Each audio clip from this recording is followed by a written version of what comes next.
안녕하세요. 행정철학윤리. 오늘부터 이제 본격적으로 수업을 할 텐데요. 오늘은 뭐 여러분들이 지금 어느 정도 이해를 하고 있는지를 제가 모르기 때문에 좀 진도를 조금 천천히 나가면서 설명을 좀 많이 드리고자 합니다. 제가 강의 소개 때 말씀을 드린 것처럼 여러분이 이해가 안 되면 이해를 할 수 있도록 제가 강의라는 게 이게 굉장히 중요하거든요. 일단은 뭐 이런 책이요. 뭐 이렇게 생긴 책이고, 뭐 여기에 대해서 제가 필요한 부분을 좀 먼저 읽어드려요. 뭐 몇 쪽에 어느 줄에 있다를 좀 말씀을 드리고 하나씩 읽어드리고 좀 설명을 하는 방식으로 하도록 하겠습니다. 제가 이게 10분을 전후해서 지금 강의를 끊어서 해야 되기 때문에 나름대로 좀 시간을 좀 머릿속에 고려하면서 지금 이제 말씀을 드려야 됩니다. 뭐 이게 그렇게 처음에 어렵진 않아요. 한 번쯤 들어봤을 만한 얘기도 있고 뭐 처음이신 분들도 있는데 상관없습니다. 20쪽에 있어요. 일단 20쪽. 20쪽에 그 위에서 여섯 번째 줄쯤에 영어로 사이언스라고 되어 있습니다.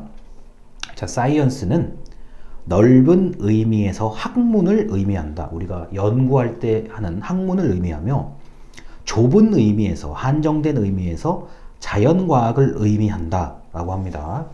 자, 우리가 보통 사이언스라고 하면은 여러분들이 책이나 영상, 영화 등에서 봤듯이 과학을 얘기하죠. 뭐 행정학을 배운 사람이 아니라 일반인들한테 사이언스라고 하면 전부 다 과학으로 알아듣습니다. 그것도 이제 자연과학 중에서 뭐 아주 신기해할 만한 거, 뭐 우주선이 화성으로 간다든가 이 우주과학 같은 것을 이제 보통 또 그 중에서도 많은 사람들의 머릿속에는 사이언스라고 인식이 되어 있죠. 자, 넓게는 뭐 자연과학, 그리고 더 넓게는 이 논리적으로 설명할 수 있는 어떤 학문을 전부 사이언스라고 얘기를 합니다. 자, 그래서 이 행정학도 어느 정도 이 과학의 영역에 포함이 된다고 볼 수가 있죠. 자, 그리고 20쪽에 아래에서 여덟 번째 줄 아래에서 이제 맨 아래 문단입니다. 인간은 공동적 존재, 함께 살기는 어떤 규약을 발생시킨다 라고 되어 있어요. 자, 공동체죠. 지금 제가 말한 이 문장 딱 하나는 공동체야. 공동체인데 어떤 규약, 법이요. 법. 우리가 고조선에 8조법이라고 뭐 한 번쯤은 들어보셨을 겁니다. 사람을 죽인 자는 사형에 처한다 등등등. 그 규약이잖아요. 그게 법이잖아요. 8조법. 그 법이잖아요. 뭐 고조선이 얼마나 큰 영토를 가지고 있었는지에 대해서는 뭐 연구하시는 분들에 따라 좀 차이가 있긴 한데 상당히 큰 영토라고 저는 알고 있어요. 자, 그 큰 영토의 사람들이 나름대로 공동체라고 느낄 수 있을 정도가 된다는 것은 일종의 공감 또는 공유할 수 있는 법이나 제도가 있었다는 거죠. 그게 강제적이면 이제 진짜 법이고요. 자발적이라고 한다면 뭐 우리 동네에서 지키는 어떤 관습, 뭐 좀 더 넓게 보면 문화라고 할 수 있죠. 그래서 인간은 공동체 생활을 한다는 얘기를 하고 싶은 거고요. 뭐 우리 역사, 대한민국 역사 고조선 때부터 지금까지 우리나라는 공동체적 성향이 상당히 강한 나라에 속합니다. 여러분들이 아직 어느 정도 느끼실지 모르겠지만 우리나라가 아직까지는 이 모여서 뭔가를 해야 된다는 의식이 엄청나게 강한 나라에 속해요. 그리고 각자 개성도 드러내고 싶은데 유행을 따라가지 않으면 굉장히 불안해하는 특성도 가지고 있어요. 여러분들이 대표적으로 옷 같은 거, 신발 같은 거, 내 친구도 저거 신었고 쟤도 저거 신었네, 나도 저 신발을 사야 되겠네 등등등. 굉장히 공동체의식이 강한 나라입니다. 자, 그런데 이 행정학은 뭐 사회과학이라고 저는 당연히 생각을 하는 사람이고요. 21쪽에 보면은 그 작은 글씨가 있어요.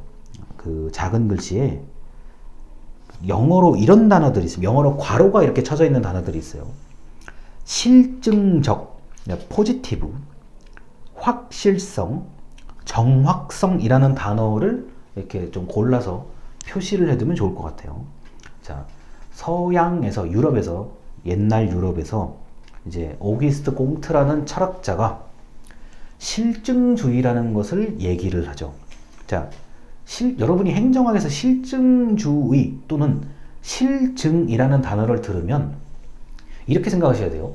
셀 수 있는 것, 측정할 수 있는 것. 자, 한 명, 한 개, 뭐, 10,000원, 1,000원, 이런 식으로요. 그렇게 셀 수 있고 측정할 수 있는 것을 연구해야 된다고 보는 관점이죠. 그러다 보니까 확실성도 강해야 되고 정확해야 돼요. 정확성 당연히 강해지죠. 자, 1 더하기 1은 2가 되어야 된다요. 이 실증주의의 개념에서는요. 확실하고 정확해요. 그래서 실증주의는 이 수학적인 개념이나 과학적인 개념, 자연과학에서 말하는 과학적인 개념하고 굉장히 비슷해요. 자, 그래서 우리 행정학에서 여러분들이 졸업할 때까지 실증주의라는 단어를 들으면 측정할 수 있는 것, 셀 수 있는 것, 그리고 눈에 보이는 거예요. 일단 대체적으로 눈에 보이는 거. 저건 눈에 보인다. 눈에 보이는 것을 연구한다는 얘기입니다. 뭐 이 정도 얘기하면 실증이라는 단어를 충분히 이해하셨을 거라고 보고요. 자, 그 다음에 넘어갑니다. 22쪽인데요. 22쪽의 아래에서 5번째 줄에 영어 단어가 하나 나와요. behavior라는 단어가 나옵니다. 자, 거기 보면은 행동하고 괄호에 behavior라고 되어 있는데 저는 이걸 행태라고 얘기해요. 자, 인간 행동의 상태를 behavior라고 저는 알고 있어요. 자, 그래서 저는 행태라고 단어를 씁니다. 무슨 말이냐? 지금 이 수업을 듣는 사람이 50명이에요. 50명이에요. 근데 50명인데 제가 지금 직접 만날 수 있는 게 아니잖아요. 뭐 재작년처럼, 벌써 작년도 아니죠. 재작년처럼 제가 강의실에서 행정철학 윤리를 강의하면 여러분들이 어느 정도 이해를 하고 있는지가 금방 드러나요. 자, 행태예요. 여러분이 하나의 강의실에 다 앉아 계세요. 제 수업을 듣는데, 자, 자는 사람 1명, 조는 사람 2명, 그 다음에 제 말을 잘 알아듣는 것 같은 눈빛을 가진 사람이 만약에 10명이다. 그 모습이에요. 그 상태. 행동하고 있는 상태, 여러분이 수업을 듣고 있는 상태를 행태라고 보는 거예요. 지금 제가 셀 수 있잖아요. 그리고 그 중에서는 결석한 사람이 한 2명쯤 있을 것이고, 제가 지금까지의 경험을 바탕으로 보면, 자, 지금까지의 경험을 바탕으로 저는 나름대로 강의실을 상상을 해서 지금 말씀을 드리잖아요. 근데 뭐 자는 사람, 조는 사람, 뭐 피곤해 보이는 사람, 수업을 잘 듣는 사람 등등등 셀 수 있잖아요. 이게 행태예요. 자, 이걸 조금 더 넓게 보자고요. 뭐 학교의 전체 학생들 중에서 오늘 결석한 사람이 몇 명인가? 한 200명 되겠죠. 학교가 지금 10,000명짜리 학교니까 200명 정도 될 거라고 봐요. 응? 셀 수 있잖아요. 지각한 사람은 한 1,000명 될 것 같아요. 셀 수 있죠. 지금 세고 있는 거잖아요. 이런 것들이 바로 행태, 영어로 behavior라고 얘기하는 거죠. 이거를 사회로 전부 다 확장시켰을 때 셀 수 있는 것을 연구하는 그런 하나의 흐름을 실증이라고 얘기하고, 뭐 나중에 행태주의라고 얘기하는 것도 저하고 지금 같은 이야기입니다.